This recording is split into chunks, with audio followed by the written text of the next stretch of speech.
Hello everyone, welcome back to my channel. I hope आप सब अच्छे होंगे। राधे राधे आप सभी को। मैं भी बिल्कुल ठीक हूँ और यहाँ पर मैं वीडियो शूट कर रही हूँ क्योंकि आज बहुत दिनों के बाद मैंने वीडियो शेयर किया। काफ़ी दिन से थोड़ा बिजी चल रही थी तो एडिटिंग का टाइम नहीं मिल पा रहा था, तो मैंने आज फाइनली एडिट करके वीडियो डाली है। और ये वीडियो है एकादशी से एक दिन पहले का, जिसमें मैं रात को डिनर की प्रिपरेशन कर रही थी और अगले दिन के लिए अपना फलाहार भी बना रही थी क्योंकि मेरा था एकादशी का फास्ट। और हमने प्लान किया था कि कहीं चलना है हमें, सो अपना फलाहार लेके जाना पड़ता है क्योंकि आप एकादशी के फास्ट में कहीं पे ट्रस्ट नहीं कर सकते। किसी के खाने का आप भरोसा नहीं कर सकते हो कि हम थाली बनवा के खा लेंगे या हम वैसे खा लेंगे। तो एक साइड मैंने दाल तड़का तैयार की थी, एक साइड अपना फलाहार तैयार करके टिफ़िन मैंने फ्रिज में रख दिया था क्योंकि हमें अर्ली मॉर्निंग निकलना था। अगर सुबह आराम से निकलते हैं तो सुबह बना लो, लेकिन सुबह इतना टाइम नहीं हो पाता है, बच्चा भी है, घर, पूजा पाठ सारी चीज़ें होती हैं। तो मैंने रात को ही बना के अपना फ्रिज में रख दिया था कि जैसे ही मौका मिलेगा तब खा लूँगी। बाहर का मैं नहीं खाती हूँ क्योंकि एकादशी में अगर आपका एक व्रत खराब हुआ, बोलते हैं सारी एकादशी बेकार हो जाती हैं, तो मैं उसमें कभी ये रिस्क नहीं लेती हूँ। वैसे मैं किसी भी फास्ट में नहीं खाती हूँ। सो मैं अपना खाना बना के रख चुकी थी फ्रिज में और फिर मैंने इनका डिनर रेडी करा, अपना सबका डिनर रेडी किया ताकि हम जल्दी से फटाफट खाना खाएं और अपनी तैयारी पैकिंग करके निकलने की तैयारी कर सकें सुबह के लिए। क्योंकि हमारे सारे प्लान्स ऑलमोस्ट लास्ट मोमेंट पर ही बनते हैं, तो फिर हमें उसमें तो पैकिंग करना होता है, बच्चे के 10 सामान रखने होते हैं, तो इसलिए फटाफट मैंने डिनर रेडी कर लिया था। इनका भी फ़ोन आ गया था कि तू फटाफट खाना बना के रख ले, बस आके हम खा लेंगे और फिर साथ में तैयारी करके और फिर सुबह सुबह अर्ली मॉर्निंग निकलते हैं। तो मैं यहाँ पर रोटियाँ मैंने सेक दी थी सारी और फिर मैं आ गई थी अपनी किचन साफ़ करने के लिए, अच्छे से क्लीन करने के लिए, क्योंकि किचन साफ़ सुथरी ही अच्छी लगती है। मैंने एक एक बर्तन क्लीन करके रख दिया था क्योंकि मुझे पता है सुबह मुझे जल्दी निकलना है, तो फिर मैं सुबह सुबह कुछ भी नहीं कर पाऊँगी। और रात को झूठे बर्तन मैं छोड़ के भी नहीं सोती हूँ, ज़्यादातर मैं करके ही सोती हूँ। तो मैंने रात को ही सारा काम एक एक काम करके रख दिया था अपना, कि मुझे सुबह को कम से कम प्रेशर रहे, ये ना रहे ये भी करना है अभी वो भी करना है।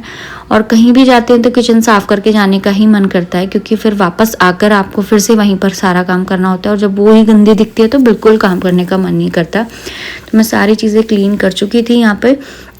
और फिर अगले दिन सुबह उठकर मैंने अच्छे से अपनी पूजा पाठ करी क्योंकि मेरा था एकादशी का फास्ट। उसके लिए अच्छे से अपने नाम जप, भगवान का पूजा पाठ, आरती, धूप दीप, जो भी मैं डेली पूजा पाठ करती हूँ या एकादशी में की जाती है, मैंने उस हिसाब से अपनी पूरी पूजा पाठ किया। और इसमें एकादशी का महात्म भी पढ़ा जाता है, कथा होती है वो भी पढ़नी होती है, उसे ज़रूर पढ़ना चाहिए। वो पढ़ी, आरती करके धूप दीप करके फिर अपनी माला जाप करी। जितना भी पॉसिबल था मैंने उतना कर लिया, जितना मेरे पास समय था। हमारा टाइम था कि हमें इस समय तक निकलना है, तो उस समय से मैं बहुत पहले उठ गई थी क्योंकि नहाना धोना, पूजा पाठ करनी और निकलने से पहले 100 तैयारियाँ करनी होती हैं, तो वो सब करने के लिए बहुत पहले उठना पड़ता है, वरना फिर भागम भाग रहते हैं।